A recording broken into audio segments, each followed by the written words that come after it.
My brain's splitting off in so many different directions. My brain's splitting off in so many different. My brain's splitting off in so many different directions that no one has the answers to.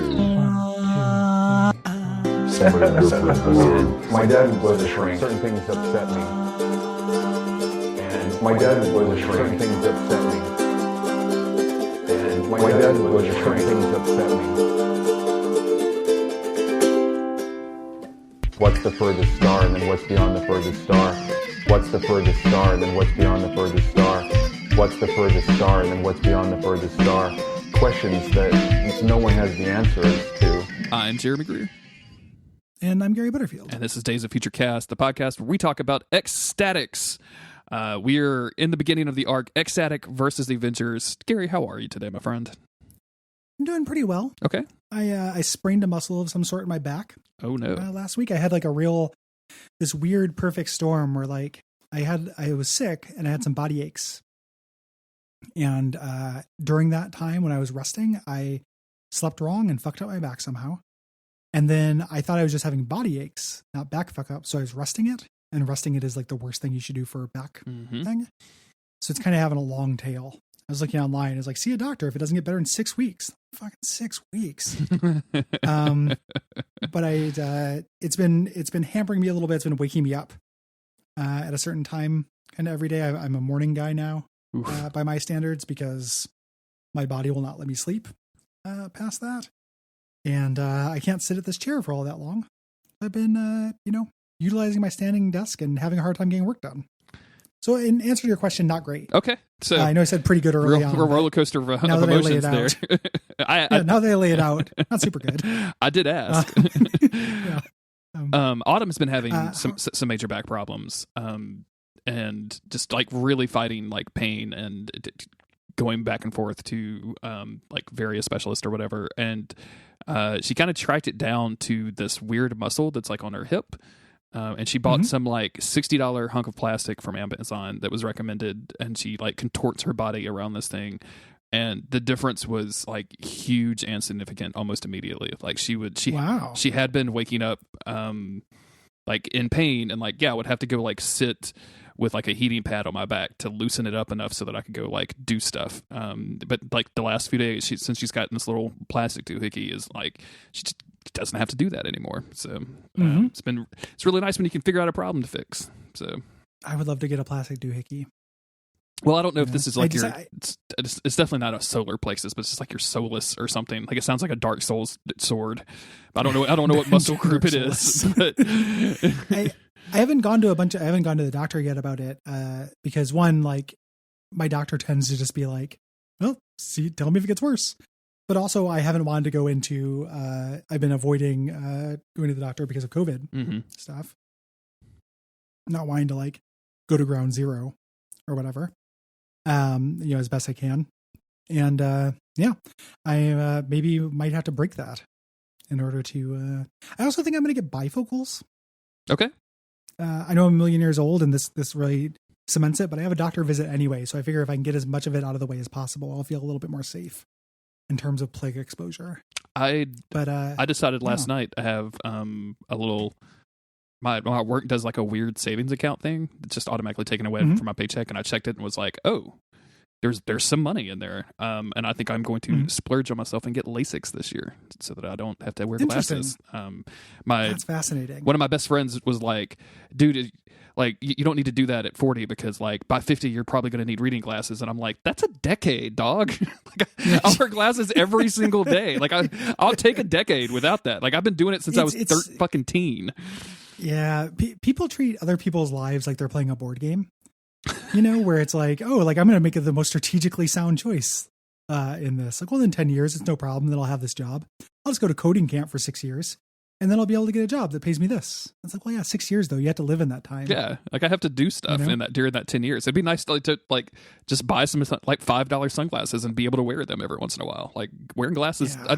I've been doing, I just don't like wearing glasses that much anymore. And it's complicated by the fact that I've like my last couple of pairs of glasses I haven't really liked that much. So I'm just ready to be done with it. And I wore contacts for a really long time, and I don't want to go back to that either. So I'm like, fuck it, give me the lasers, like shoot shit in my eyes, and I'll be blind for a day, and then I'll be, ready to go. It's fascinating. I need to be included on every step of that process in terms of how that goes, because I never really considered that, and I want to hear more about it. Well, hey, we'll probably podcast about it, because we're not talking about X-Statix right now, so it'll show up.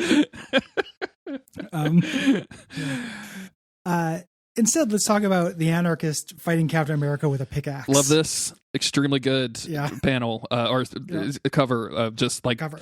Yeah. Oh man, this is so good. Just with the fucking pickaxe. Where'd you get that, Tyke? It's not in the story. So if you think this is the one where they they fight in a mine or something, no. That doesn't happen. And to set us up a little bit, to remind the folks at home of what is happening, Dupe's head has exploded. Some sort of weird American agent sold Dupe's information to the Russians. The Russians converted him into a super weapon. The Avengers and X-Statix were fighting over them. The result of which is Dupe's head exploding into 6 discrete parts, and now both X-Statix and the Avengers are on the hunt for them, because Dupe only has 3 days to live in his backup brain, and then he dies. So X-Statix is trying to save them, and the Avengers are trying to capture him, I guess, or kill him. They want to get the brain so they can destroy him. Yeah, they want to get all the parts so they can destroy the Dupe. So it's this kind of like the Infinity Stones, like you said. They're going off, they're breaking off. We start off with the Anarchist being dropped off at Thailand to find the brain. He's like, hey, I have to do this by myself. And they're like, well, we're going to get the other pieces. But don't worry, you're not going to be alone, because here comes Captain America. Yep. And Captain America in the old school Quinjet. Love the old school Quinjet. Just jumps out of the, I love this. Like, this will be here fine, Wanda. Jump, just dives out of the plane. I also like in the page where the Quinjet's flying in, you can see Venus's like teleport bubble thing, like as real small. And I don't know why, like usually when she teleports somewhere, it's like the full background of the image. We haven't really seen this from far away before, and I thought that was kind of cool. Yeah, nice little touch for sure. Captain America lands. Scarlet Witch says, hey, I have to go find a piece in the Atlantic, and Captain America's like, it's okay, I won't need help. I don't have help, I won't need magic getting the better of Tyke Alikar, the Anarchist. I ask you, what kind of name for a superhero is that? I like this because, like, of all people, of course Captain America is going to be offended by the name The Anarchist, right? Like, it's just really good. Like, as much as they've done like good work with that dude's character in the MCU, like, it's just like you could just tell, like, it just would offend him. Like, he's that classic, like, nope, he's America's apple pie kind of dude. So a guy calling himself the Anarchist is just too much. My mother was a saint. I wonder. I wonder how Captain America feels about SoundCloud rappers. Like, you think some kind of smaller Zan? Has anybody played a little Uzi Vert for Steve Rogers? I feel like Zan was small enough back in my day. Yeah. We immediately go into fight mode, because Captain America comes down and is like, I don't want to fight you, and Tyke punches him in the face and tells him to go find another beach white boy. Yep. And Captain America's like, I know you don't have any respect for me personally or for the Avengers. And Tyke's like, yep, keep going, dude. Yeah. But he says, you should respect what I represent. And Tyke says, what good old-fashioned values like segregation and napalm. And Captain America's like, no, that's very one-sided. And they start kind of getting into this, like, America debate as they fight. Captain America's a stand down, I'll beat you black and blue. And he goes, black and blue, huh? That's awfully sensitive of you. Captain America says, don't try to turn this into a race issue. And he's like, it's a black guy fighting a white dude. This is automatically a race issue. Yeah. Here. As they're kind of going back and forth, basically doing the old school versus new school bit. Here. There's a little bit where he's like saying, Tyke is trying to convince him, like, we've been doing this is a new age, new problems, need new solutions. Like, we're the new kind of team. And Captain America's like, that's just jargon. Yeah. And hits him in the face with his shield. This is like the Twitter fight that I got into this week with that company trying to take my podcast. Just jargon. Yeah, jargon. Yeah. Yeah, you threw your mighty podcaster's shield at them. Yes, that sounds so lame when you say it that way, but I did tweet angrily about it. I will say that. I will cough up to that. This knocks Tyke out. Like, the shield hits him in the face, and then Captain America follows it up with a solid punch. Captain America's kind of insulting him, saying, you don't really want the responsibility for any of this stuff. You just want to preen for the cameras, show up in the gossip columns. And as he knocks Tyke over with the finger, he says, you're just good at lying on the beach, which is, of course, where he is lying now. Tyke struggles to get up, and his inner monologue is all about the rope-a-dope, Ali versus Foreman, where Ali kind of pretends that he's much worse off than he is before finally taking out George Foreman. Just really good boxing stuff, like the comic books readers love to read about. And Brayton, I think we're watching like Nickelodeon's Guts or something. Okay. I don't remember the story very well, but he just remembers that one of the kids like let somebody win for a little bit and then came back, and the host lost his mind and grabbed him by the lapels. It was just like, rope-a-dope! And the kid, he's on Nickelodeon's Guts. He doesn't know about the Foreman versus Ali fight and what a rope-a-dope is. In fact, the more I say rope-a-dope, the less I know. Like, that's real weird that's what we call that. But yeah, it's just I always think about that whenever I see rope-a-dope. It feels like somebody like as soon as something that happened, people were like, "Oh, rope and dope, it rhymes." The good old fashioned rope-a-dope, and just everybody went along with it for the rhyme. It was good enough for Soap on a Rope. There you go. Like, that's why we got Soap on a Rope. But he's basically saying, like, he's telling himself, like, that's what I'm going to do is I'm just going to, I was pretending, I'm going to go fight him. He gets up for a second wind. The brain is on top of this gigantic statue of a monk, very Sekiro-esque huge statue. And Captain America is talking to the locals, trying to be respectful. He's like, "You won't mind if I climb your priceless statue to get this?" And they're like, "Even better, we'll have the boys get it for you so we can talk business. Everyone else sees this beach and sees unspoiled beauty, but I see untapped potential." It's this like hyper capitalist who wants to have Captain America basically endorse him so he can develop this like pure village, this beach into garbage, into a resort, probably. Yeah.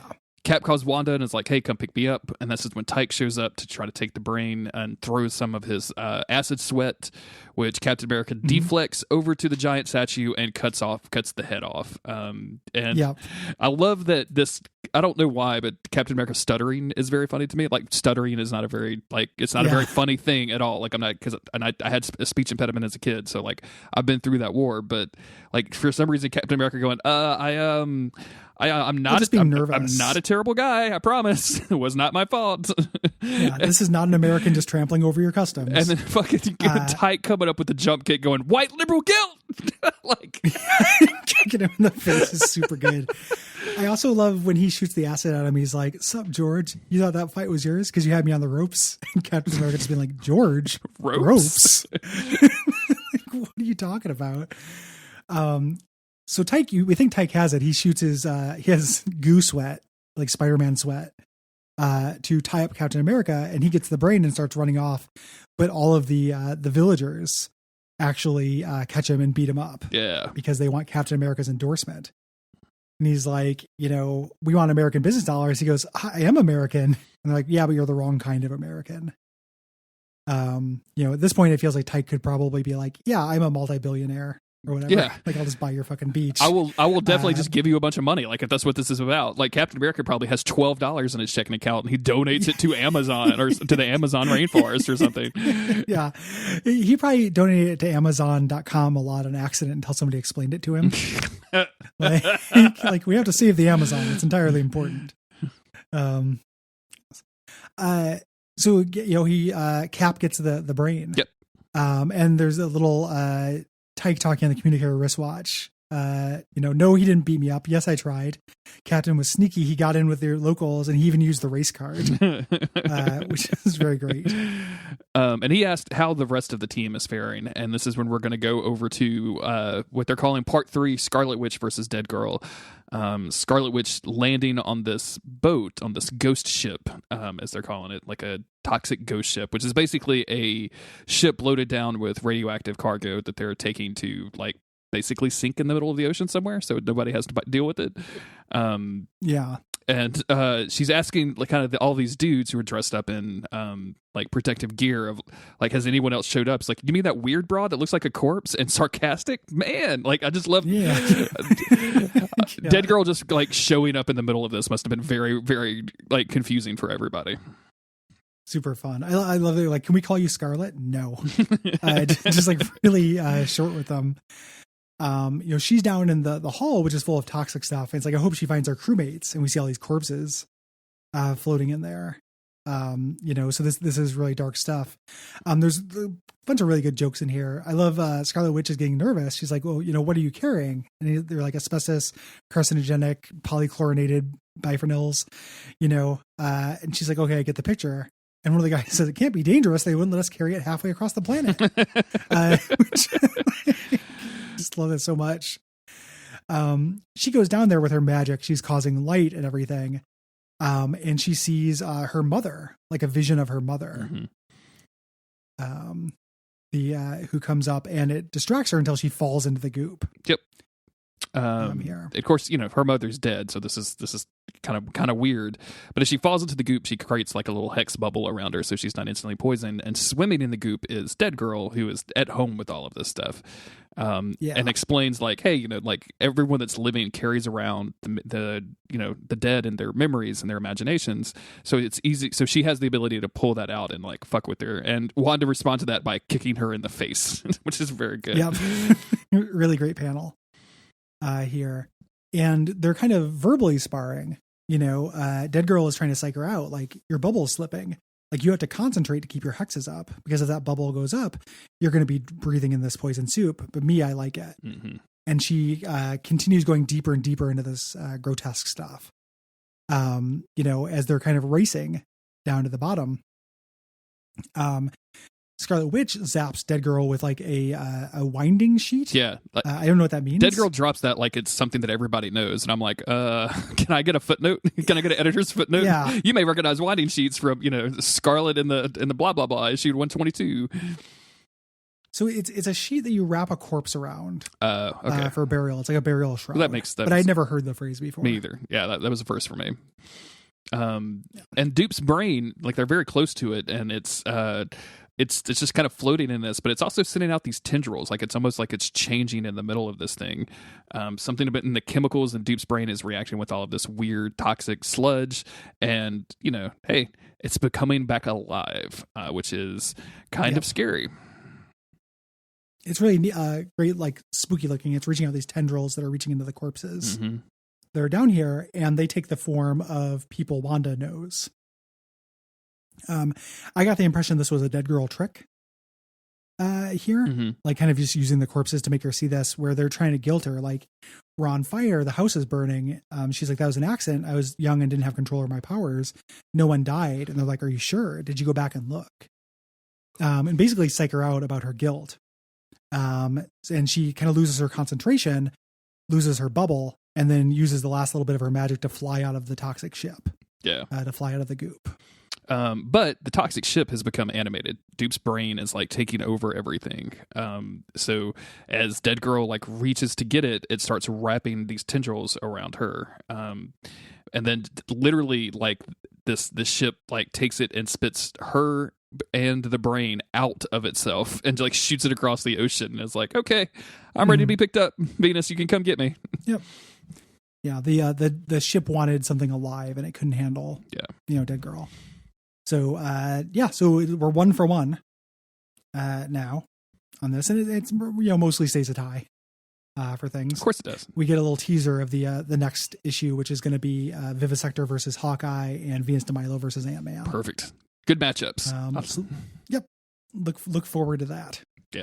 This is so good. Like, I love this. Like we talked a little bit about Tyke and Captain America, like having that argument, having that fight, and bringing in like American imperialism and race, and Tyke not necessarily being 100% serious with it. I think it's very funny, just like using it to fuck with Captain America, because Captain America is just going to use that like white liberal guilt thing. Like, it's just, all of this is just very smart and very, just, it's so much fun to read. Like, I'm having a great time with it. Yeah. It's a great thing to do to Captain America. Yeah. And then Captain America accidentally destroying this monument is just a really, really good moment. The Dead Girl, half of it is slightly less, compelling, but still fun. Mm-hmm. And I love old school Scarlet Witch, like just from a design perspective. Yeah. Like I love that costume. And Dead Girl is one of my favorite X-Statixes as well. So it's all fun all around. This is a really fun arc. And the fact that each issue is like 2 stories, like it just moves so quick. Yeah. This is effortless. I didn't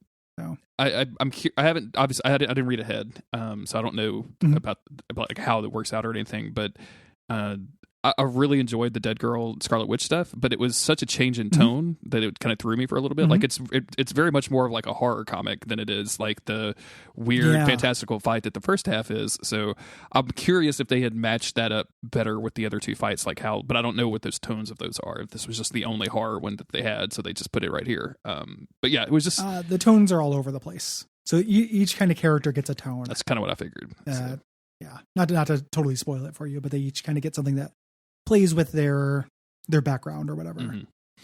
So Dead Girl is kind of a horror comic, makes sense. Yeah, I enjoyed it. Yeah. Good stuff. If you like the show, head on over to patreon.com/Duckfeed.tv and give us a couple bucks. Yeah, get episodes early. You get to join us on the Slack. You get to support us. You get a bunch of bonus shows. It's all good. Win. All good down the line. The only negative is that I guess there's not a negative. We pay taxes on it. Yeah. That sucks. yeah, it's a negative. And for you, if it's $1.25 a week or whatever, that is a negative. Not here to tell you what $5 is to you. But you do get a bunch of stuff. I was just looking at the Patreon and I was like, oh shit, are there 72 episodes of Bonfireside Chat on there? And then I realized it was 72 posts and Cole announces when he's streaming. But there are 49 episodes of Bonfireside Chat that you have exclusive access to. That's a lot. If you're a patron. Yeah, 49. Yeah. We just did an episode on Ico.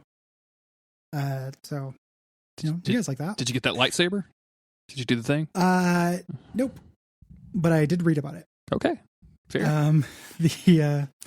And you can also rate and review the show on Apple Podcast or Podcast Addict. Yeah. And tell your friends. Tell your friends. That's the best way for a podcast to grow. If you have X-Men friends or family, let them know that we exist. Introduce them to X-Statix. If you have ex-girlfriends. If you have any ex-girlfriends or ex-boyfriends, that might also help. Yeah. Ex-husbands, ex-wives. Yeah. If you have ex-anything. Ex-ministers. Yeah. I've got an ex-tree guy, but I didn't tell him about the podcast. Well, you should. Nope. Don't like that guy. That's why he's an ex-tree guy. He's not going to be fucking with my trees anymore. Do you care more about that or do you care about the show? My 22-year-old sister just recently discovered that I do podcast, and I'm just waiting for her to find like me saying something fucking weird because it's been So I'm just. Don't tell people that I do podcasts, everybody. Tell people Gary does a podcast. Yes. I don't want anybody in real life knowing that I do shit. I can't have any secrets, unfortunately. Nope. It's okay. No longer a private citizen. Once you reach 3,000 Twitter followers, you lose all your right to privacy. I'm just... oh, no. Dox me, baby. Anyway, good night, everybody. Good night.